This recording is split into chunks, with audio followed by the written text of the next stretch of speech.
On y'all, it's your boy 30, man. We back with another video. If you're new, hit the subscribe button, smash the like button as always, man. Make sure you pause the video, look at my ugly face, smash the like button. Okay, resume. Appreciate you.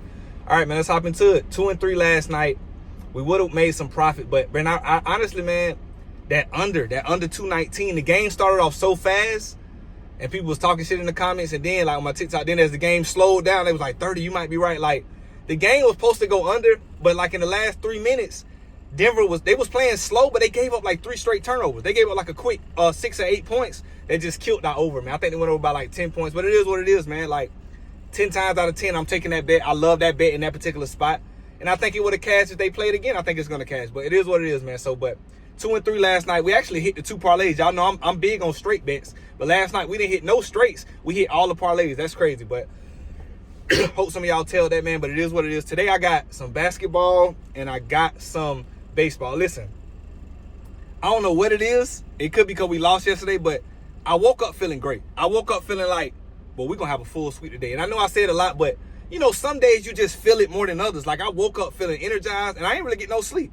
I was up like 1 o'clock in the morning putting together picks, putting picks out. Man, I feel great, man. Like, I feel super good. I feel energized. I feel rested. I feel like I slept 9 hours when I know I didn't, man. But we got some NBA picks today. We're going back with the ladder. I'm glad I didn't go with the ladder. But if I did do the ladder, I was going to do Nuggets plus 11. So that would have cashed. But I'm glad I didn't do the ladder because that OKC game was so volatile. It was so crazy. But today we back with the ladder challenge, man. Back with our NBA straight bets. I got a couple baseball picks. Let's hop right into them, y'all. Let's start with the ladder. We resuming the ladder from 2 days ago. You know, the first day was 30 to 45. And then day 2, today we're going to do 45 into 70, right? This is the part where, well, no, it go 20 into 30. Then it go 30 into 45. We on day 3 where we turn 45 into 70. You know, after this, we normally profit to 50 and resume it. But we taking, listen, Celtics and Knicks over 205.5, right? So the line opened up at, I think the line opened up at 206. They bumped it up to 210, and I dropped it down and took 205. I just think that this game is going to go way over. Even without Tatum, I think they play faster without Tatum. They get up more threes. When Tatum's playing, it slows down a little bit because the ball kind of sticks with him. He does a lot of isolation, step-back threes. But when he's not on the court, even when Jaylen Brown facilitates, he kicks it out early. He passes the ball to pick and roll. A lot of times, Tatum comes off that pick and roll and just pulls the three. But with Jaylen Brown and guys like Derrick White, they come off, Drew Holiday, they come off and kick to the open shooter. So I think they play faster. They get up a lot of shots. And I'm not saying they're going to shoot as great as they did last game, but they're not going to shoot terribly wrong in an elimination game. Starters going to play 39, 40-plus minutes. And all I'm going to say is, Knicks, y'all better win this game. Because if y'all lose this game, y'all might be a laughing stock. I don't know a lot of people that's going to pick y'all, even with Tatum hurt going back to Boston for a game 7. I'm just not seeing it. But it is what it is. But I'm taking Celtics and Knicks over 205 total points. I think this is a super lock. So after this cash, we're going to take $45 into $70. After this cash, we're going to wake up tomorrow, profit to 50, and go back with the 20 to start over. But let's get into the next one. Y'all, simple 2, man, with the basketball game, right? So I think give me Celtics plus 8. I'm not saying they win this game, but they can. Hint, hint, they can. I'm not saying they win this game, but I told y'all they just seem to play a lot smoother when Tatum not out there. Like, Tatum, their best player, they high usage rate, but as great as Brown is, they play better great team ball when Tatum's not there. You get what I'm trying to say? Everything doesn't revolve around Jaylen Brown, even though he's going to be the main scorer, the main guy, the best player on the court since Tatum's gone. So give me Celtics plus 8. I think they fight down to the wire. You know, we took the over in that game, but whatever. But for this challenge, simple 2, man. Celtics plus 8, and then Jaylen Brown to score 20 points. Elimination game, he has no choice but to score 20 or more. He really has no choice but to score 30 or more, to be honest with you. 25 more. 20 should be the bare minimum. He should have 15, 16 in the first half. He got to set the tone out the gate in the first quarter with 6, 7 points early. Get it out the gate. So, Jaylen Brown to score 20 points, and then Celtics plus 8. I know that a lot of y'all going to be out there Celtics plus 8 because y'all think Knicks going to run them over. I don't see a blowout. I see a tight game going back and forth. Not a lot of defense, but just a tight game. Can come down to the last shot or potentially overtime. Don't sleep on Boston. Even without Jason Tatum, they're a great road team. So, lock this 2-man in. Let's get into the next one. Next bet, player prop. Josh Hart under 26.5 points, rebounds, and assists, man. Y'all know a lot of times this year, this season on my channel, we faded Josh Hart.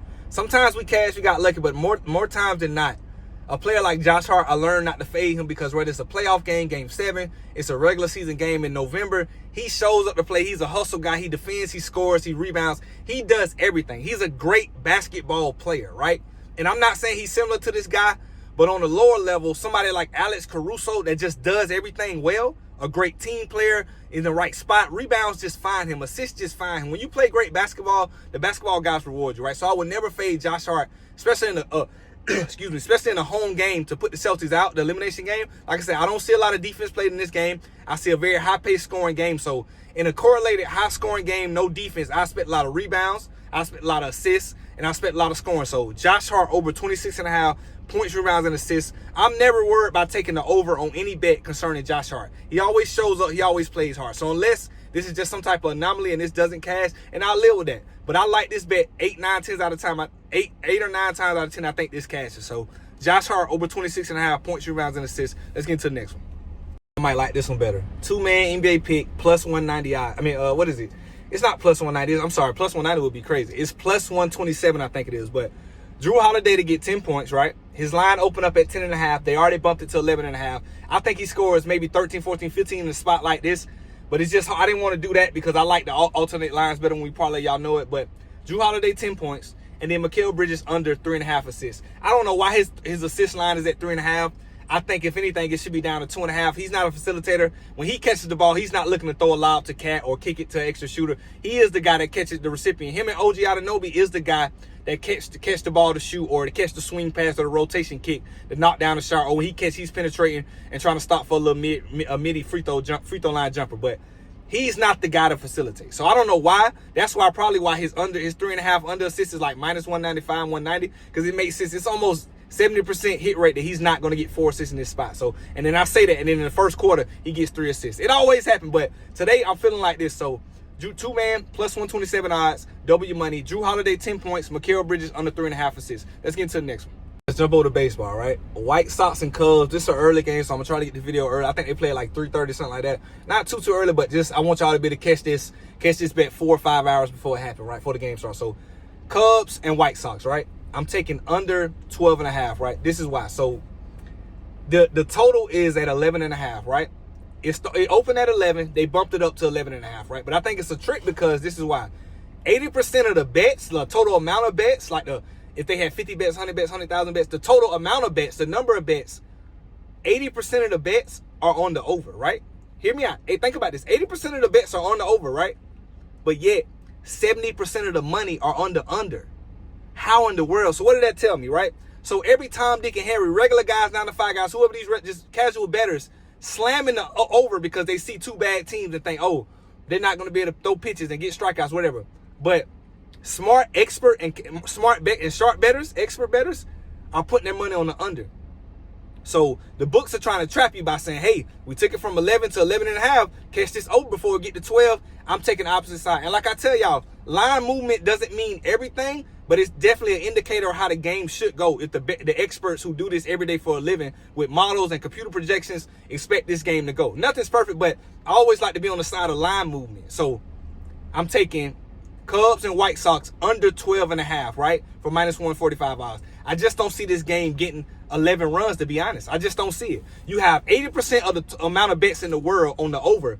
Yet, so that's only 20. Wait, so think about this. Only 80% of the bets are on the over, right? But 20% of the bets are on the under, and it's still 70% of the money on the under. That's legit, serious sports bettor, expert, sharp money on that, man. So give me the under all day. I'm not taking the over. So Cubs and White Sox under 12.5. Let's get into the next one. That's better the video, right? 2-man baseball plus 127, right? Going back to Chicago Cubs and the White Sox game. We took under 12.5 on the straight bet. We're going to bump it up and take under 13.5 on the first leg of the parlay, right?